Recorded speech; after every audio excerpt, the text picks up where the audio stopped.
Dari awal Ultraman Omega itu ada emang udah dikasih tahu ya, udah di spoiler kalau misalnya Omega ini bakalan lebih fokus ke cerita gitu ya, ke story, ke slice of life-nya. Tapi aku nggak ngebayangin ternyata bisa sedih ini, bisa kayak sedip ini juga. Ini dia Ultraman Omega episode 5, Miko dan Mikoto. Hai semuanya, kembali lagi di channel aku di Mei Miko desu. Ogenki desu ka? Anata? Hai semuanya ya, hari ini aku bakalan nge-review tentang Ultraman Omega episode 5 ya, yang berjudul Miko dan Mikoto. Dimana di episode ini kita dibuka dengan kecurigaan Mbak Ayu terkait tentang Ultraman Omega ya. Dia kayak masih bertanya-tanya gitu ya, ini tuh sebenarnya siapa? Dan di sini pun si Kose itu udah mulai kayak panik gitu ya. Dan di sini juga si Sorato itu menemukan sebuah paket yang sepertinya paket ini tuh ketinggalan untuk dikirim ya. Jadi bisa jadi mereka ini apakah jasa kirim gitu ya. Aku sih mengira sepertinya ini tempatnya si Kose kerja itu emang kayak tempat jasa kirim atau kayak tempat transit atau apa kayak gitu kali ya. Mereka ini kayak gudang gitu kan, yang kita tahu cuman gudang aja ya guys ya. Nah terus habis itu di sini dia udah panik ya, si Kose ini udah panik karena ya ini paket ini harusnya tuh besok udah sampai gitu ya, harusnya udah diterima sama pemiliknya. Nah terus akhirnya di sini Sorato itu menawarkan diri lah ya, supaya kayak yaudah dia aja yang nganterin paketnya kayak gitu ya. Coba untuk kayak naik bis, tapi ternyata pas dia ke tempat bisnya ternyata bisnya udah pergi. Jaraknya itu sejam naik bis dan bisnya baru banget berangkat dan si Sorato baru datang. Nah kayak gitu sedih banget kan, bad luck banget. Nah tapi di sini emang si Sorato bilang ya udahlah aku jalan kaki aja katanya gitu ya. Dan sampai akhirnya ya tanpa kita tahu ya bagaimana caranya Sorato untuk sampai ke sini, tiba-tiba dia naik mobil orang, mungkin dia numpang di tengah jalan gitu ya. Tiba-tiba dia sampai ke tempat tujuannya dengan menggunakan mobil gitu ya. Ada dua orang, ada sosok anak kecil dan orang dewasa ya, yang dimana anak kecil ini terlihat murung ya. Dan di sini tuh ada tantenya, jatuhnya mungkin bibinya gitu ya, yang kayak mencoba untuk menghiburnya ya, dimana bibinya ini juga kayak ngajak dia untuk kayak ayo bantu di ladang kayak gitu-gitu. Di sini akhirnya si Sorato pun sampai dan memberikan paket ya. Dan saat paket itu dibuka isinya adalah sepatu boot. Ini untuk merayakan ulang tahunnya si Miko. Dimana di sini ya bibinya itu tuh bilang kalau misalkan Miko ini tuh lagi masa berkabung lah ya, bisa dibilang, karena ibunya ini tuh meninggal 2 bulan lalu kayak gitu ya. Jadi ya pasti masih depresi banget sih ya menurut aku. Papanya juga lagi nggak bisa dibilang kayak jauh gitu ya. Sekarang dia dirawat sama bibinya gitu. Jadi emang dia masih bisa dibilang kayak masa-masa yang kayak depresi, menyendiri, yang kayak gitulah ya guys ya. Lalu di sini ketika Sorato itu lagi bersama bibinya ya, dia tuh melihat ya bahwa si Miko ini dia bawa-bawa ember gitu, kayak masuk ke dalam kayak hutan gitu ya. Akhirnya diikutin lah sama si Sorato ya kan. Di sini pun si Miko tuh bawa-bawa ember, isinya tuh kayak ada peralatan-peralatan kayak logam-logam gitu ya kan. Dan si Sorato sini udah mulai curiga, jadi ya udah dia ikutin gitu ya, ada apa. Ternyata di sini si Miko ini punya peliharaan peliharaan liar. Dan ini adalah kaiju ya, harusnya dia tetap namanya kaiju ya. Ini adalah kaiju yang bentuknya itu ular gitu ya. Aku nggak ngerti ini gimana caranya mereka itu kenal gitu ya. Walaupun emang dia bilang aku kenal sama si Mikoto ini. Oh ya, by the way, nama kaiju ini adalah si Mikoto ya. Kalau orang-orang Indo biasanya nyebutnya ini adalah ular Medan. Ya, tentang perjuangan si ular Medan ini ya guys ya. Dia ini katanya emang udah ketemu sama si Miko itu dari pas dia masih kecil, dan itu kayak tiba-tiba udah sebesar itu gitu ya. Yang kayak kok bisa gitu loh, dia nggak takut gitu. Dan kenapa si Miko ini kayak bener-bener kayak bestie banget gitu ya. Aku tahu sih di momen Miko ini sedih gitu ya, itu ada kayak mungkin Mikoto yang kayak nemenin dia kayak gitu kan, yang mungkin jadi dia merasa kayak jadi punya temen pas ada si Mikoto kayak gitu kan.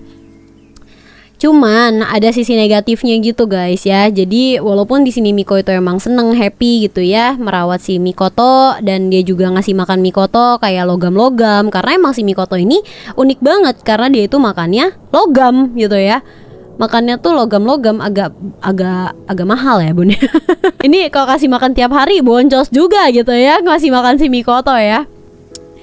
Nah, tapi selain logam itu, dia juga menyerap berbagai logam lainnya gitu ya. Bahkan zat besi pada tubuh manusia juga dia menyerapnya, yang mengakibatkan rambutnya si Miko ini kayak warnanya kan dia ada warna putihnya gitu kan. Nah, itu tuh akibat dia kehilangan zat besi karena udah diserap sama si Mikoto kayak gitu. Dan nantinya bakalan makin banyak juga, serta ini bakalan bikin si Miko itu jadi makin lemas gitu ya, semakin lemah gitu ya, kayak nggak berdaya. Tapi si Miko ini tetap seneng gitu sama si Mikoto, dan dia tetap suka untuk merawat si Mikoto ini kayak gitu ya. Jadi kayaknya emang dia tahu kalau misalkan dia deket sama si Mikoto tuh bahaya buat dia, untuk kesehatan dia juga, karena energinya itu diserap ya, zat besinya yang ada di tubuhnya tuh diserap, tapi dia tetap suka gitu. Ini kayak hubungan yang red flag gitu ya guys ya, kayak udah tahu dia tuh menyakiti kamu gitu, tapi kamu malah masih tetap aja sayang sama dia gitu. Akhirnya singkat cerita di sini si Miko lemah gitu ya, dia capek gitu, akhirnya dibawa balik sama si Sorato juga.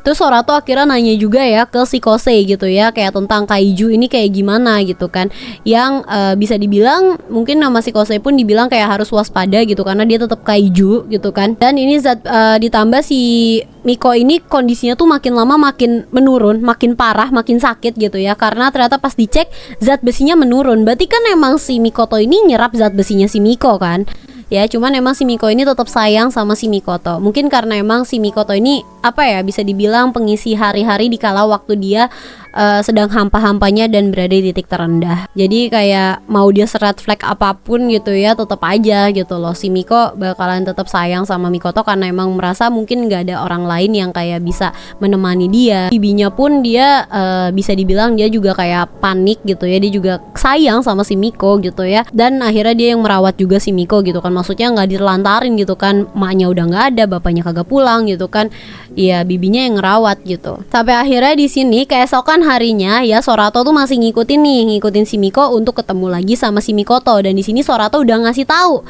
coba lihat tuh rambutnya gitu kan, kamu pasti pas dekat sama si Mikoto kamu ngerasa capek kan, kamu tuh udah tahu gitu kan. Tapi si Miko ini tetap kekeh gitu, kayak ya aku nggak bisa ninggalin temen aku gitu aja kayak gitu. Nah terus habis itu pas dicari ya, si Mikoto ini nggak ada nih, tapi ada kayak kulit gitu ya, karena dia kan ini memang ular gitu ya guys ya, dan wajar banget ular itu berganti kulit gitu ya. Jadi ada kayak kulit yang nempel gitu di pohon gitu ya, dan ternyata si Mikoto langsung menjadi besar banget.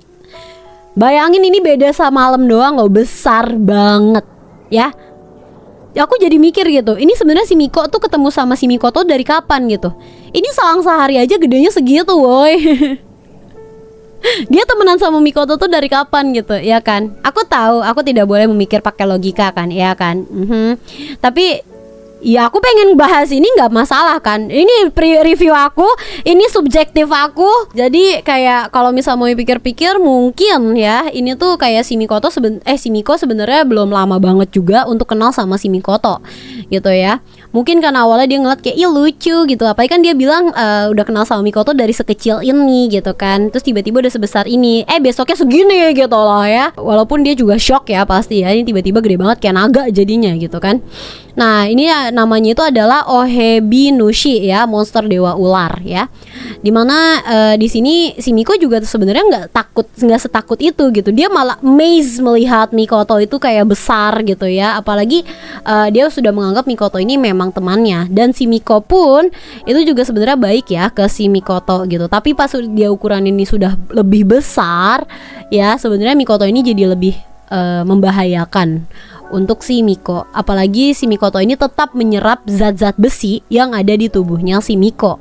Ini kayak simbiosis parasitisme, di mana di sini Mikoto itu selalu ngambil energi ya dari si Miko gitu kan. Dia kan jadinya kayak parasit banget kan. Ini jelas banget kalau Mikoto ini makin bahaya. Tapi emang si Miko rasa cintanya, rasa sayangnya ke si Mikoto ini tuh memang lebih besar kayak gitu.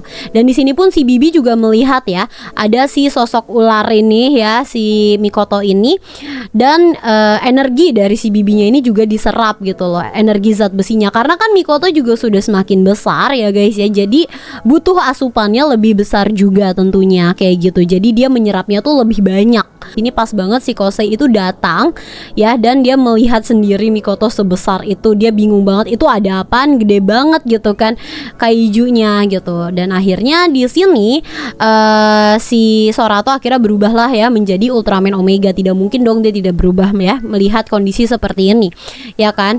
Dia berubah dan dia mencoba untuk melawan Mikoto sendirian. Ini akhirnya dibantu sama Kosei yang memunculkan si Rekines ya. Dan di sini aku suka banget sih. Ini lagunya, soundtracknya itu bener-bener dibawa ya. Jadi dia tuh lebih ke emosional. Aku awal-awal bener-bener kayak sadar banget loh, ini lagi berantem tapi musiknya kayak gini, ini bener-bener kayak scene sedih gitu. Ini tuh kayak perumpamaan dari si Miko yang sedih gitu loh. Perasaannya Miko pasti campur aduk banget ya melihat Mikoto yang seperti itu. Endingnya dia diserang sama Omega ya, diserang, dihabisi sama Omega gitu ya, pakai slagernya si Omega, dan akhirnya dia lenyap, dia gone.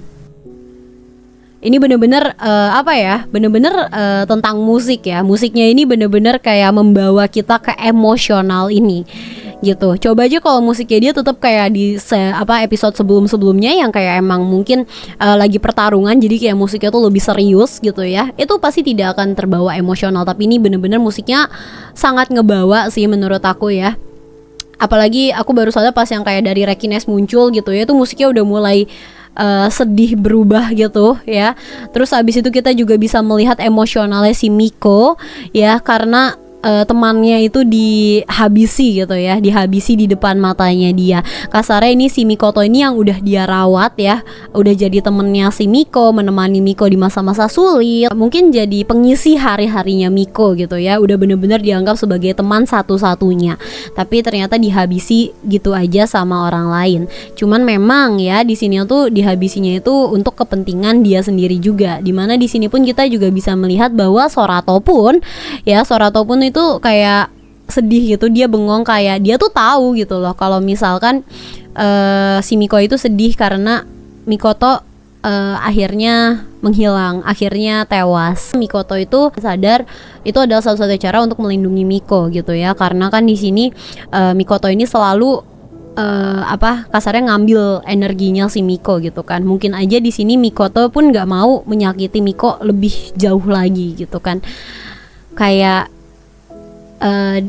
Mikoto tuh sebenarnya masih sayang, masih mau deket sama Miko, tapi ketika mereka itu dekat, itu kayak energinya tuh langsung terserap secara langsung gitu ya. Mungkin aja tuh di luar kuasanya Mikoto gitu kan. Akhirnya kayak Mikoto tuh akhirnya ya udah dia berkorban untuk melindungi Miko juga kayak gitu. Jadi di sini emang sedih banget karena emang di sini Mikoto itu nggak ada nggak ada kesalahan sama sekali. Dia nggak nyerang orang sama sekali juga gitu ya. Dia nggak membuat kericuhan sama sekali gitu ya. Cuma memang saat badannya udah lebih besar ya, segede itu gitu ya, itu bisa dibilang lebih membahayakan buat orang-orang, membahayakan Miko juga karena itu otomatis ngambil lebih banyak energi gitu ya. Jadi kayak bisa dibilang emang Miko tuh agak pasrah ya untuk yang ini. Dia tidak banyak perlawanan, jadi kayak itu adalah cara terbaik untuk melindungi Miko kayak gitu. Jadi si Sorato pun kayak ngefeel banget tentang hal itu. Dan di sini akhirnya Miko pun ya, akhirnya si Miko ini udah lebih sehat dan mungkin aja dia udah lebih move on tentang si Mikoto itu ya, karena dia pun sadar ya, karena emang secara sadar Miko tuh tahu kalau misalnya deket sama Mikoto itu energi dia tuh habis gitu kan. Untuk scene ini jujur ini cukup sedih, emosional banget ya bagi aku, apalagi dengan permainan musiknya juga gitu ya. Dan aku pikir awalnya Ultraman Omega bakal slice of life-nya ya udah dia bakal fokus ke cerita tentang pengembangan dari si Omega ini ya di bumi itu kayak gimana gitu ya, cara dia untuk mengenal kembali kaiju, dia mengenal kembali siapa dirinya. Tapi ternyata ada cerita emosional seperti ini gitu yang bukan melibatkan dirinya gitu. Justru memang ada keterikatan antara kaiju dan orang lain. Episode ini kayak banyak banget yang kayak bilang ini masterpiece, ini kayak absolute cinema atau apalah itu ya, terserah kalian. Pokoknya ini ya episode yang bagus. Oh ya, dan satu lagi paling yang aku bingung ya pas nonton ini, aku tahu nonton ini gak boleh mikir gitu ya. Aku paling mempertanyakan aja. Aku kepikiran, lebih tepatnya kepikiran gitu ya, karena emang di episode sebelum-sebelumnya setiap kaiju yang dilawan gitu ya, episode 1 deh, episode 1 itu kan kaijunya itu dilawan sama si Omega, nggak diledakin juga, tapi bangkainya tuh bener-bener masih ada gitu kan, bangkainya tuh masih ada di kota segede gitu. Terus habis itu kalau episode lainnya rata-rata kayak di bom gitu kan, jadi ya wajar kalau nggak ada bangkainya. Nah kalau yang ini dia juga kan cuman kayak kena slugger gitu kan, terus habis itu dia lenyap gitu. Apakah memang aslinya dia wujudnya itu tidak ada, atau wujudnya dia jadinya nyusut gitu ya, terus jatuh atau gimana? Karena emang kita bisa ngeliat juga di sini ada tim dari Mbak Ayu ya, yang ngecekin daerah sekitar ya kan, apakah itu nanti ada jadinya kepecah ke partikel-partikel gitu atau gimana? Karena emang dia kan basicnya dia nyerap energi zat besi sama makan besi-besi aja kan, kayak gitu. Karena emang bener-bener gak ada bangkai dalam wujud gedenya, kan dia langsung ngilang gone gitu aja gitu ya. Kalau menurut aku mungkin aja emang dia karena lebih banyak menyerap ya zat besi orang gitu ya, daripada makan bertumbuh gitu ya. Jadinya emang dia mungkin jadi lebih kecil, atau mungkin emang dia jadinya pecah gitu partikel-partikelnya, kayak gitu sih ya. Kalau menurut kalian gimana tentang yang itu? Karena menurut aku agak mengusik aku, kayak why dia lenyap gitu abis di slugger gitu ya, abis dipotong gitu ya, masih Omega kayak gitu. Thank you semuanya untuk yang sudah nonton sampai habis ya. Terima kasih banyak untuk kalian yang tonton sampai habis, sampai di skip-skip ya. Thank you untuk yang sudah subscribe, like, dan komen. Kalau kalian suka sama pembahasan Yeping aku kayak gini, boleh banget kalian tonton video-video aku lainnya juga, karena aku di sini upload setiap hari ya. Jadi kalian bisa cek aja langsung ke channel aku. Oke. Aku Meiko Mamoru. See you in the next video. Bye bye.